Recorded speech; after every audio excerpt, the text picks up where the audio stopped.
not so much you, but it was just managing in general. It didn't make me happy.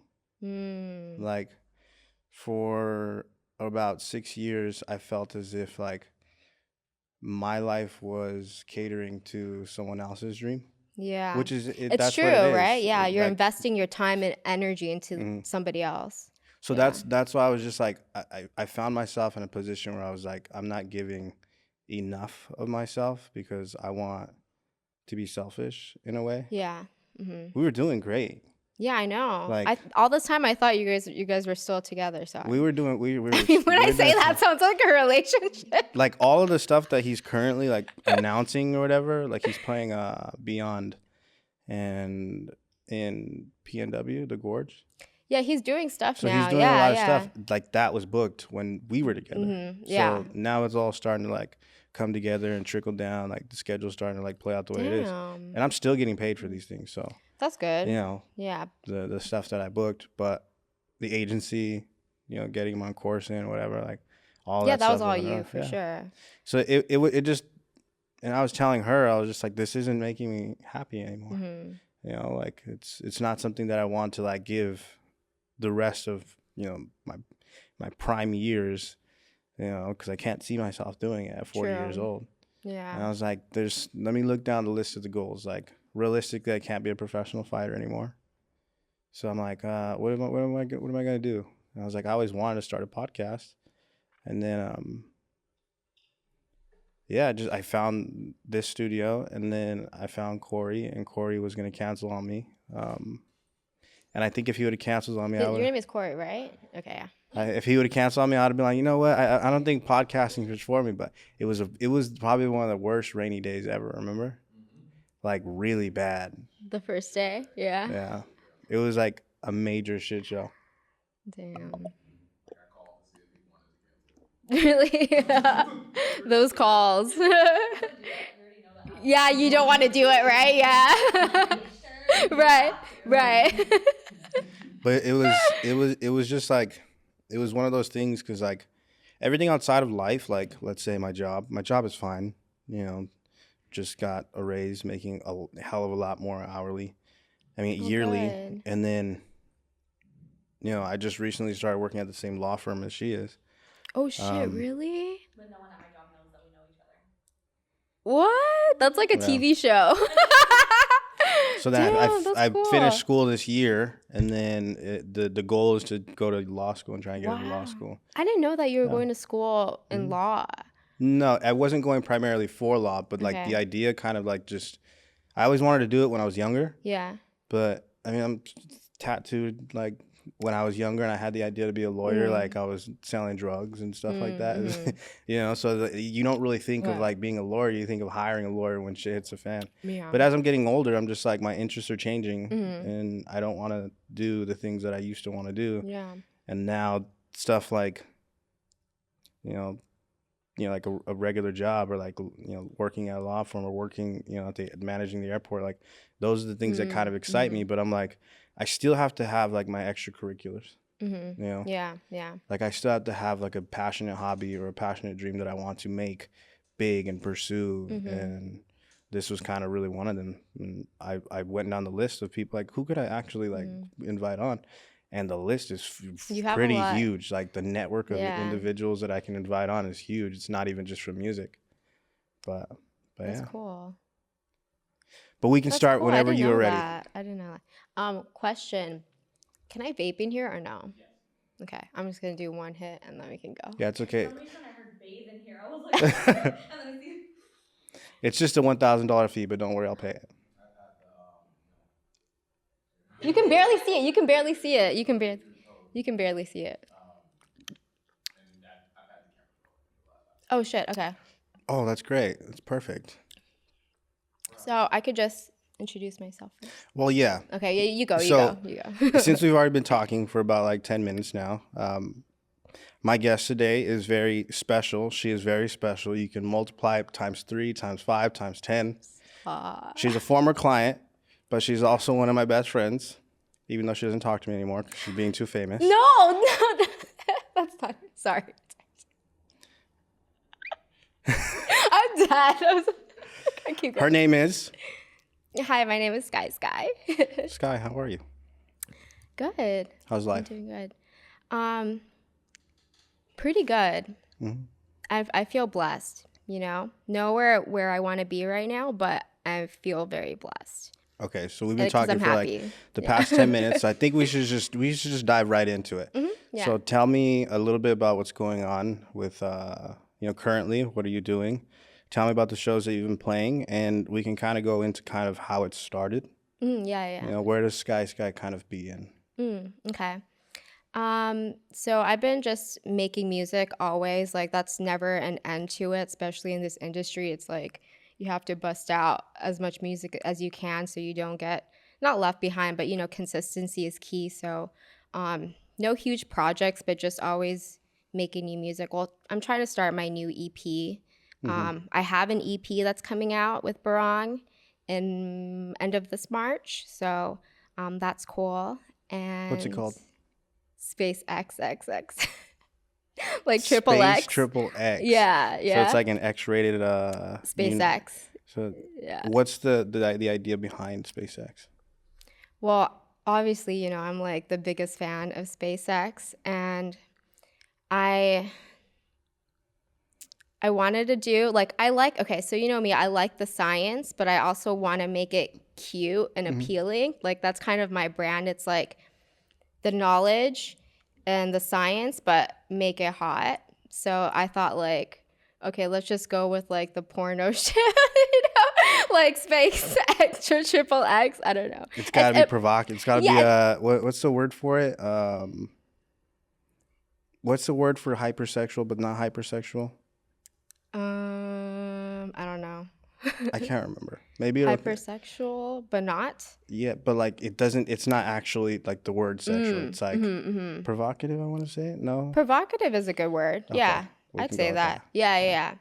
So that's kind of like the whole idea. It's nothing deep to it. It's just that I just really like it. But there's some songs on there that really dives into like different topics in science.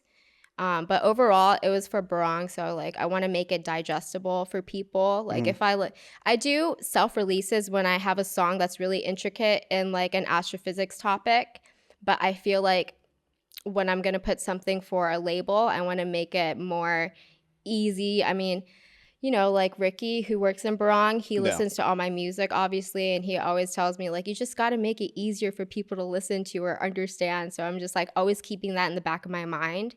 So, yeah, I just made it straightforward, just like I like SpaceX. So, yeah. Where does that come from? Why do you like space so much? Because I know we were working together. Your whole main thing was just astronomy. You like space. You like the universe. Where does that kind of like start? Where does it stem from? Okay, I'll tell you the whole story as quick as I can, or not. So it started. So okay, when I got into college, UCLA, I still didn't know what I wanted to do. Like I was doing my dancing, acting, but there wasn't anything that I was like super passionate for, or was like, this is what I want to do the rest of my life. So I picked the most broadest major that you can pick, which is communications, is like whatever. So I did that, and at the last quarter of my last year at UCLA, I was able to take a bunch of electives because I had finished my major and you could do whatever you want. Yeah. So the one class that changed my life was Astro 3, which was the nature to the universe. And this shit changed my life because it changed my whole perspective on the universe in the most fundamental way. Like I always thought of the universe in like a more spiritual way, but I never learned or saw or, just like got the idea of what it is really on a fundamental level. And that just like blew my mind. And I was sitting there and I was like, damn, I want to change my major. Like I found a subject that I was truly passionate about. Like it touched me in ways that any other subject never touched me before. Right. And so I thought about, doing a whole nother 4 years of school, but I was like, I don't have the money for this. I don't have the patience to study another 4+ years. Like, I'm over school. Like, I just And couldn't do UCLA it. is really expensive. And and just like it was so rigorous, like just the classwork, the tests, like I just couldn't do that shit anymore. So I was like, okay, so it was the last day of class. I really remember this because I was sitting there and I was like, so what am I gonna do with this new subject that I'm passionate for? And also, okay, at the same time, I was getting, that's when I first started DJing, was during my college years. And it wasn't anything like, you know, I was just doing it, like doing random bars, little venues and stuff. And the more I did it, I also grew a passion. Like, I fell in love with doing music at the same time. So it was like towards the end of my whole like college year, like I was growing these two passions of like music and, you know, astrophysics. And I'm sitting there in the last day of class and I'm like, okay, so what am I gonna do with music and astrophysics? Why don't I just make music about space? That was literally my thought process. It just like clicked and then done. Like, school was done. I graduated and I was like, okay, I could do music now. I have free time. So you kind of created like your own Big Bang. Like Oh my that's God. I created your next EP. I created your next EP or album. Oh shit. That's such a good analogy. I had my own Big Bang. Yeah, you had your own Big Bang theory. Why didn't I never think about that? I'll take a 5% fee. I won't take 10. Okay, I don't mind that. I mean, because that's a really freaking good idea. The Sky Big Bang. Yeah, but that was what happened in my head. I was like, let's just do that, and that's how the Sky project began, basically. Yeah, that's interesting because I think when from my experience, when I see a lot of artists when they're kind of like developing themselves, they're coming up, it's never really the music. It's always their branding. And it's very important, especially since I always tell artists, like, you are a business, like you have to have a brand that you can sell, sure. because if nobody's willing to purchase, you know, your brand because it's not lucrative, it's not cool, you know, they can get that type of music anywhere, you know, like the trap music, the dubstep, like you always have to have a brand behind what you're doing, because I think it's so without the important. brand, it's just like you're kind of just, you're stuck in the mud for a long time. 100%. I agree with that. Yeah. But that's good. You've always been creative, and you've always had your own way of just kind of, you know, using your brain effectively and efficiently. So that's kind of one of those things I've always respected about you. That means so much to me. Thank you. Of course. I appreciate that. So talk about kind of the barong stuff. You mentioned you're doing stuff with barong, and to my knowledge, you've been doing stuff with barong for a while. Where does that kind of start? Like, how do you develop that relationship with them? Oh my God. Because Yellow Claw is very legendary. Yeah, I know. If you're into EDM, you definitely know Yellow Claw. Yeah. So Okay. I'll where tell does that you. start? It's an embarrassing story, and it's really funny, actually. I don't know if I told you this. I'm sure you've told me. Okay, baby. Okay, so I had met Yellow Claw once at a show very long time ago, and then since then, like, I kept in contact with them, and this was right when I started making music. I would send Jim demos.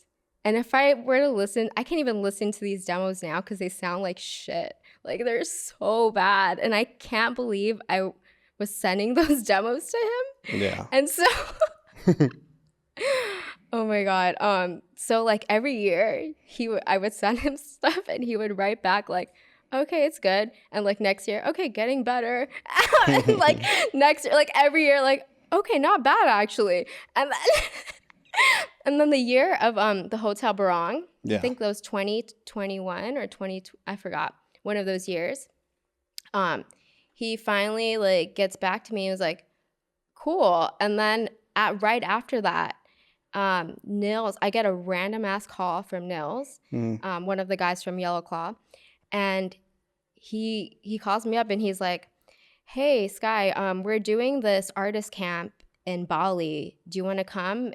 You're gonna have to stay for like 2 or 3 months, and you have to leave next week. And I was like, okay. So I dropped everything I was doing and got my ass to Bali, and I met. So I didn't know any of them. Yeah. only met Jim and Nils once. So I was like, I'm going to a foreign country. I don't know anybody. I don't even know if someone's going to be there and like pick me up. Or I was just scared, right? Just like doing everything. But I know they're good people. So I was like, it's going to be fine. And I went and like, so this artist camp was called Hotel Barong, and it was during the pandemic.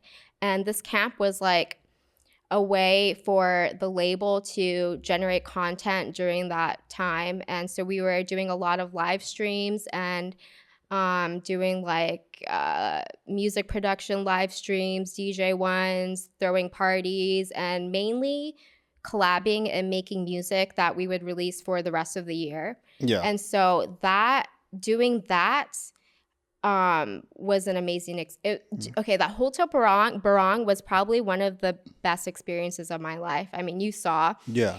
It was just like not only fun, but I learned so much technically with like music production and collabing with everybody there. So in that camp, it was like the core artists of Barong. And so it was like 7 of us, and just being able to sit there for like 2 months with them and work on music was like, I grew so much from that. And obviously after that, since I made all that music, I signed to the label, and that's where it all began. And we started releasing music and family stuff. And yeah, so that whole experience, that call from Nils like changed my life, and they helped me so much. Yeah. Like, They seem to be very super supportive. Oh my God. You know, I think that's around the time, like 2022 maybe is when we started working together. Yes, because I think the Hotel Barong was 2021. Yeah. Yeah. So when all that, you guys were kind of already locked in, and I just remember they were always super supportive of everything, and that's when they kind of reached out to me, and then I spoke to their team, Harley. Yeah, Harley. Yeah, incredibly nice dude, really nice guy. Yeah. He was always supportive of us and you especially. I know. And then Ricky, and then Ray was there. Yeah, Ray. So you met all of them. Who else was there? Raw Tech was there too. Raw Tech. Yeah, I think for that OC show, one of the shows there, right? The Hollywood show too. Hollywood right? as well.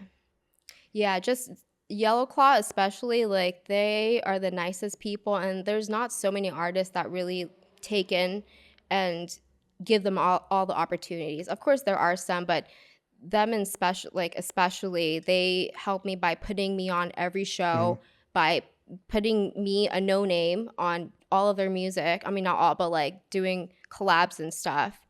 And yeah, they just try to help me whenever they can, and I just feel so lucky. Like I literally owe it all to them. Yeah. And Harley too. Harley always he always calls me up and asks me to have lunch so that we can go over. He's like, how are you doing? Like giving me advices. So he has also helped me so much. Just the whole team is just really amazing. Yeah. Yeah, they're amazing. Ricky is amazing. Harley's amazing. I believe it was Jim, maybe Jim, that I would always talk to. He was always super supportive, and when he would reach out, he would be like, okay, if there was something that you wanted, or if he was always willing to do that for you and go above and beyond. I know. So it's great to see stuff like that, and just like you said, like not all artists are willing to help other smaller artists, and I think it's because they want to gatekeep their position. But when it comes to like Yellow Claw, like they're willing to give you the world. I think it's because they've had the world. They've had the world, so their idea behind it is like, we want to share the world or help others develop their own world. And but there's a lot of artists that are at that level or even bigger who still don't do that. Yeah, they don't. They don't. So that's why it's even worse now. Like it's even worse now because I think the pool of like bigger talents is so smaller. Like I don't know what it is with EDM lately, like with electronic music. It's just the pool of like bigger talents is so smaller. So it's even worse now to where like artists are fighting for their life just to even get, shows like $350 per show and stuff. It's crazy right now. And if you're not tied into like their clique, good luck. I know. Good luck.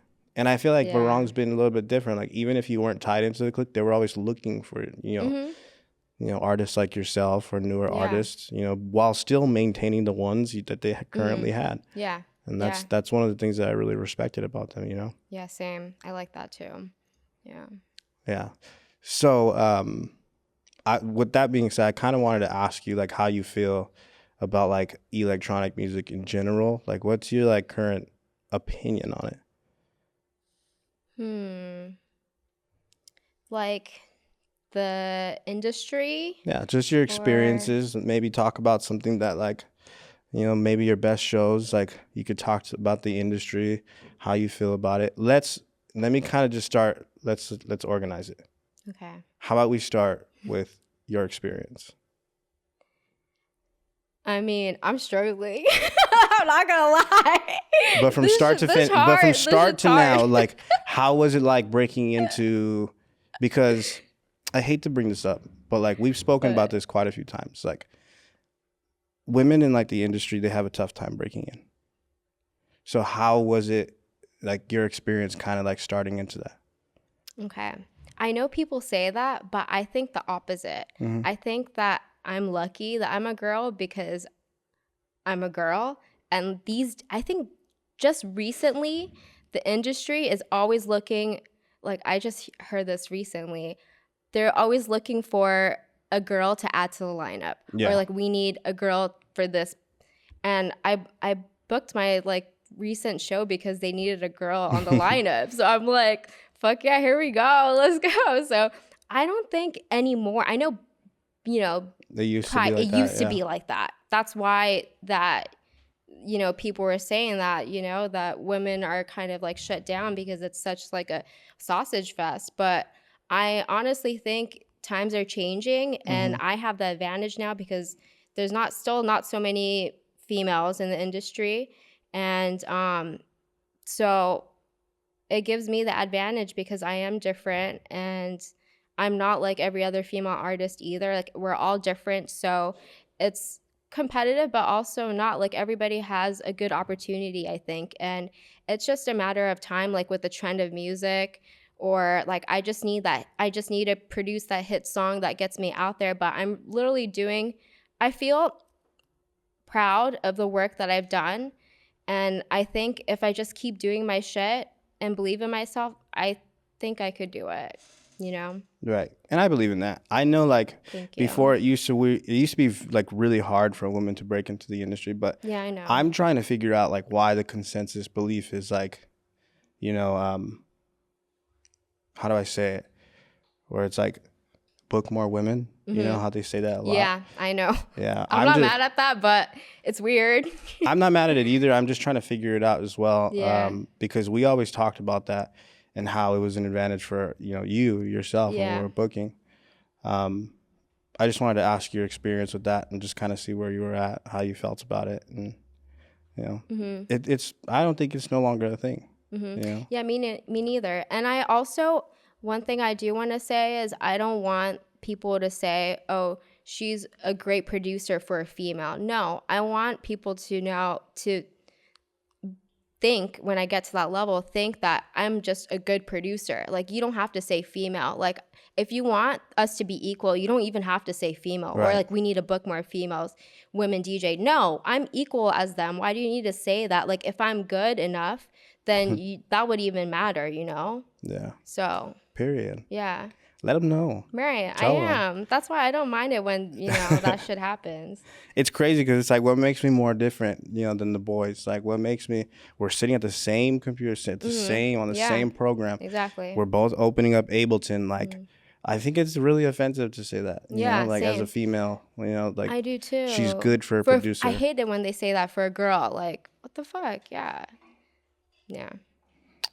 Tell me kind of about what is your crazy experience with like a show, or like what is the craziest show that you've ever played?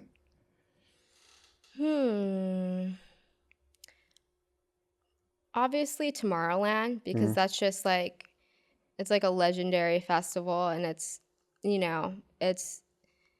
has its history, and it's all the way in freaking, out there, and like, I did it with Barong, and it was an amazing experience. And I didn't think I would honestly ever get there if it wasn't for them again. But just being able to have that experience in Belgium was amazing. Besides that, I want to talk about Hawaii, but we don't have to talk about that one right now. why not Hawaii? Then remember the crazy one? Remember the crazy Hawaii show? Oh, crazy and not the Not best. the way, best, yeah. but I did want to bring it up. Okay. Okay. Wait, there's another show that I thought was crazy in a good way. It's the ship. I played my first festival on the ship. Oh yeah, you did. And it like started from Singapore and went to the middle of the ocean and came back. But it was just so crazy because we're all on the ship for 3 days. Yeah. And so it's kind of cool because we're all like sleeping in the same area. So we have breakfast together. Like we do things, party till the next night. And it's just no escaping each other. So we're just like blacked out all over and just, oh my God, it was insane. So how does that one work? Like it's just like a 3-day bender fest? Yeah. Like just everybody. It's a bender, exactly like what you just said. Yeah. How does that happen? How did that come to be? Like, did they just hit you up one day and were like, "Hey, we want you to play this bender fest"? Like, it was last year. Okay, because Harley put together the Barong Girls with me, Ray Ray, and Mad Girl, and so we were doing like a little Asia run. So that's how we got the show, was with Harley's help, and so yeah, it's basically like I blacked out both nights. Yeah, that says a lot, right? that's bad. I know. That's really bad. It's really bad. Blacking out on a ship is probably even crazier. Like, I feel like I would get super seasick. No, you don't feel anything. No. You think it's because the boat's so big? I thought I would get sick too, just because like I never been on a cruise ship like that size, and there's certain areas like there's like this bottom layer. If you go there, then you can feel like all the rumble and the vibrations, and you're like, whoa, I'm on a boat. But like being on top, you don't even feel like you're moving. Yeah. So yeah, it's really cool.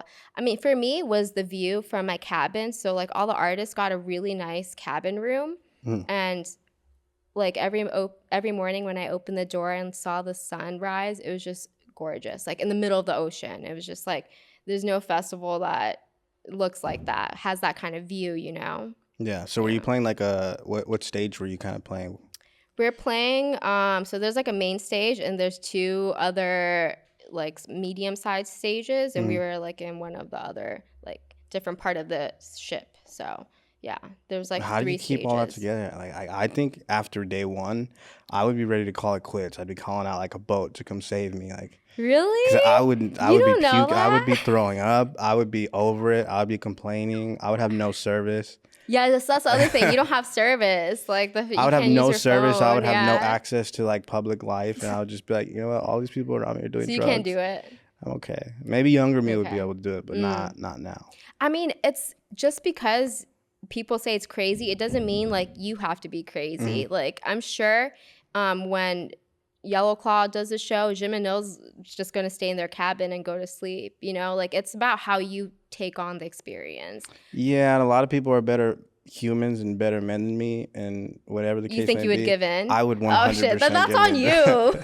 That's 100% on me. But hey, like, and I'm also still mad I didn't go to Tomorrowland. By the way, I know. I remember. Do you remember when we first got the offer? Yeah, you said you wanted to go. And Yeah. I remember we were just like kind of freaking. You were freaking out a lot, and I was like, you know, stoic, but I was like, yeah, freaking out. I was like, damn, she really got booked for Tomorrowland.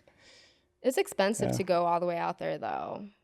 Yeah, that's it. That so, how is it in comparison to like United States show, in comparison to like Belgium?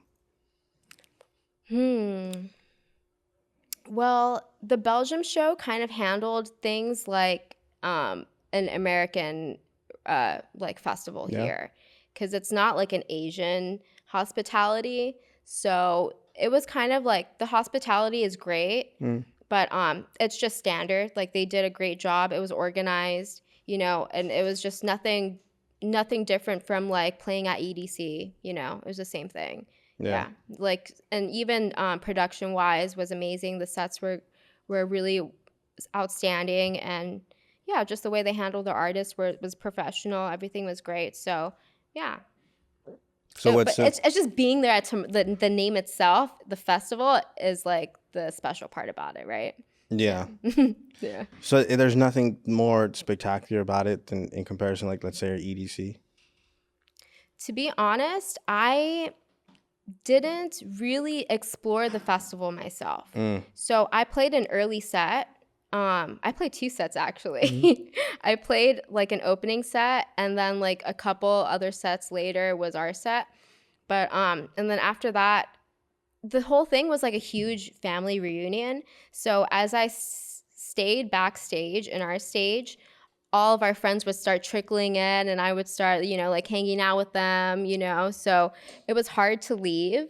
But earlier I did walk around, and it was really cool, but there were like those really big stages that I didn't get to see, and I feel like I missed out a lot. So like now I know the next time I go, I want to take out time to like walk around and like actually see it for myself, because I didn't do that. I'm so stupid. I was just so like happy to see everybody that I kind of put that before the festival, which is not a bad thing, but I regret it. Yeah. Sorry, I can't tell you so much about it. It's okay. I'm still jealous. I still wanted to go, so I was living vicariously through you. I'm sorry. But you did mention the Asian hospitality. You've been playing quite a lot internationally. Yeah, the shows in Asia are amazing. Yeah, so how is that? Like, tell me about your entire experience. I just like how they take me like to dinner, obviously. They take me sightseeing, which no other, like they wouldn't do that here or anywhere else really. So just like the fact that like the promoters actually, take time and like take care of you and get you a nice hotel, and the pay is better. It's just the overall experience. Like I feel like a queen when I play there, and here I feel like shit. They pick you up from the airport, not right? like shit, but like in comparison. In comparison, yeah, I don't want to say 100%, that, but because they pay better. They pay. That's the number one thing. They pay way better. They take care of you. They picked you up from the airport. Like, exactly. They had your name and glitter and glitz and glam, and they were like, "Do you want to go eat?" Like. Right. They made sure that like I remember seeing all the emails, and we have an English guy, like we have like someone that speaks English. So there's like a guy, like a yeah. What I think it was Taiwan, right? Taipei. Oh wait, I don't know. Was it Taipei? I didn't play in Taipei yet. Taipei, no. Taiwan, or Jakarta? Probably Jakarta. Yeah. Jakarta. Yeah, they're all good. I mean, when I play in Myanmar, like the New Year's Eve show, the next day they took me to like the temples and stuff, and I got to like experience New Year's Day like the most, like spiritual way in their culture that you can, by visiting those pagodas and like doing my blessings and prayers. Like it was so cool. Like I don't just get to play, but I get to really enjoy the whole experience, right. And the food is amazing, and it's just so like fulfilling. It's so good. Yeah, I love it. And you do have Japanese roots, correct? Yeah, I'm half Japanese. Yeah, my mom's from Japan, but I only played in Japan once so far. I would like to play more, but they're kind of picky. They only book like top tier artists, and they don't really book, lower tiered artists so much. Yeah.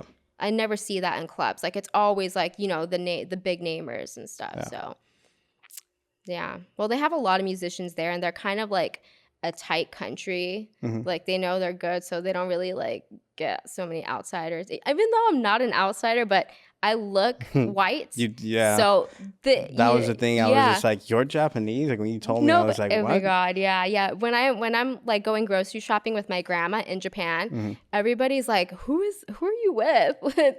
My grandma's like, "This is my granddaughter," and everyone's like, "What? No way." I don't know, but yeah, I definitely look more white. Yeah. Yeah, that's funny. Right. One thing, okay, look, I'm going to go back to this, and I don't think I've ever given you a formal apology for the Hawaii show. Oh, but it's okay. I remember getting a phone call at 3 a.m., or I think it was 3 a.m., like California time. And it's still funny. I still laugh about it to this day. But it's funny because I get the call at 2 a.m. and it's Doug. You remember Doug? Yeah. Mm-hmm. Amazing, great guy. Yeah, he's so cool. He calls me. He was like, dude, this is an absolute shit show. And I'm not going to name any names or promote the one it. that you weren't at. That I wasn't at. Oh, shit, yeah. Because the one that we did for the New Year's one, I believe, it was the day of January 1st. That was great. Yeah, that was amazing. fine, yeah. That was a great show. The people were great. You know, everything was great. The scene. But it was that one where Oh my God, I know. I got a call and I remember just waking up and I'm like, what is going on? Because I had seen the ticket sales, the ticket count, and it was like, I think it was almost sold out. How? So that's when, because when I asked the other artist playing, the headliner, I asked him, I was like, what happened? And he's just like, everyone had shown up. They realized how much of a shit show it was. And they left. They left. And I was like, this is crazy. And that's why I was like, how are you doing? So I texted. Doug was just like, you know, shout out to Doug. I love you, Doug. Yeah, I don't know where you're at. I don't know what you're doing, but I'm sure you're doing great because you're an amazing guy. Yeah, he's cool. I talk to him sometimes. Yeah, but I was just like, I feel so bad.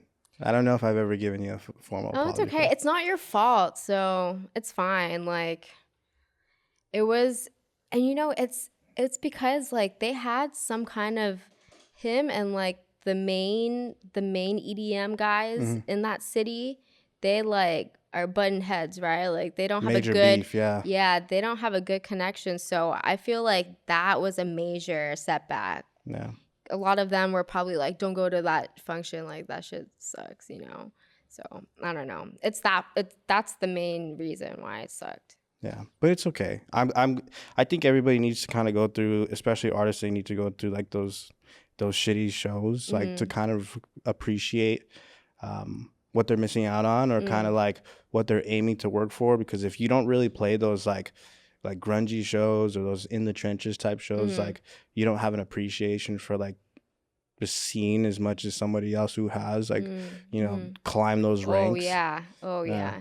Right. So that's why I think they're beneficial. So they're definitely, and you got paid for it, so I was like, it's okay. And I get to go to Hawaii. I love Hawaii, so you know, just being there was like worth it. Yeah. So it's okay, but yeah, you didn't have to apologize, but thank you. I'm going to apologize. Okay. You know, It's we all haven't good. talked in it's like. all good. Yeah, that's true. We've talked, but it hasn't really been like, you know, fully having conversation. But That's stuff true. like that is definitely you want to apologize. So I bought you a Sapporo, your favorite beer. Yeah, thank you. I remembered because you introduced me to Sapporo, I know. and also you introduced me to cold brew. Wait, what cold brew is that? A cold brew? It was like the nitro cold brew, but it was. Oh yeah, I know what you're talking about. In the can? Yeah. Where you like open and go shh. And Yeah. Yeah, those are good. So I appreciate you that. I appreciate you for coming on the podcast. I know that we have like some short timing, whatever. No, thank you for But having me. one thing that I kind of want to ask you, what kind of advice would you give to, let's say, an emerging artist that's trying to come up, somebody who's trying to break into the scene? You've had your own struggles with music. How would you kind of guide somebody into this scene?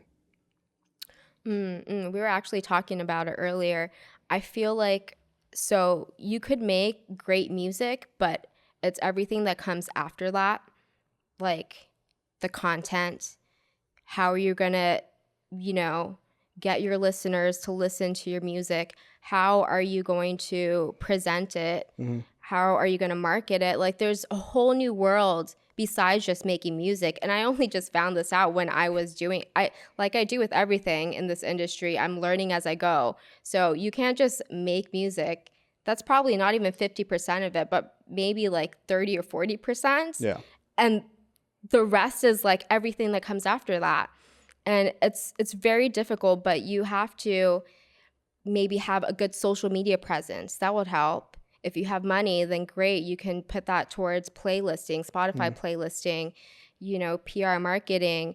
But you could be a great producer, and not saying you shouldn't make great music. Like that is just, you know, number one. Do your best to make great music. Maybe go to school, do whatever. But it's everything that comes after that. And you have to have a strong branding, like you said, you know, because there's so many artists out there. And if you don't have a strong like visual or like story behind who you are as an artist, what kind of message you're trying to put visually, sonically, then you're just going to get washed away with everybody else. But yeah, just be true to yourself, but also know that this shit's hard as fuck. Like, even with all the help I'm getting, you know, started from the bottom, still at the bottom. I wouldn't say the bottom. But you know what I mean? Yeah. I'm my ass is still struggling, okay? That should say a lot when I'm, you know, been doing this for like 6+ years. So just know that. I'm not saying to, you know, give up, because don't give up. That's my thing is, you know, keep doing your shit. But just know that it's gonna take a lot of time. And like what we were saying, when he was still managing me, I was, you know, in my earlier years doing this, and I was just so impatient, I guess, because I was working so hard. You know, I thought I had a strong branding, music was good, you know, doing like, I have a great character, great stage performance, and like, why am I not making it? Like, why, you know, I mean, not saying that to you, but you got the feeling just by like how I was talking to you and, you know, feeling frustrated. And then as the years went by, I just, you know, still not making it. You just realize that it takes time and it's not going to happen overnight.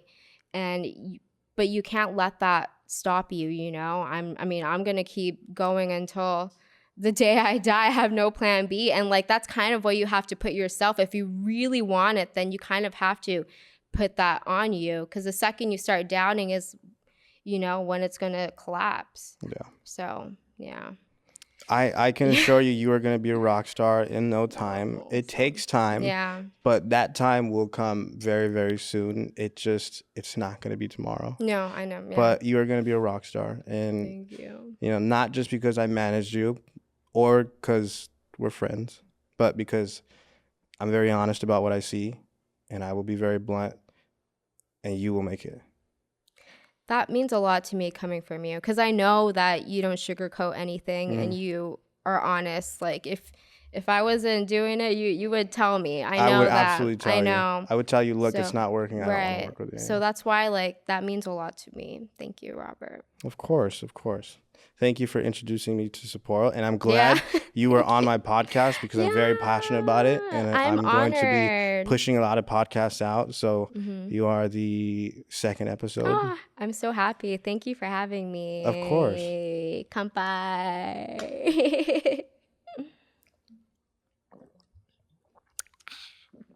Some ASMR.